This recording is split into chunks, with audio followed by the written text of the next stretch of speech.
સુરત મહાનગરપાલિકાના કોર્પોરેટરની ગ્રાન્ટમાંથી ફાળવવામાં આવતા બાકડાનો વધુ એક વિવાદ બહાર આવ્યો છે.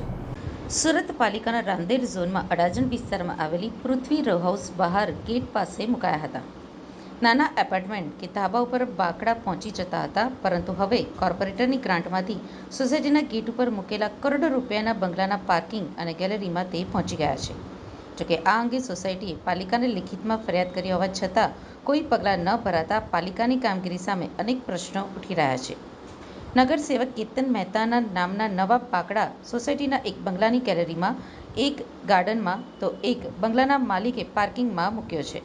આ અંગે સોસાયટીના રહીશોએ પાલિકા અને કોર્પોરેટર બંનેને ફરિયાદ કરી છે, તેમ છતાં કોઈ જ કામગીરી થઈ નથી.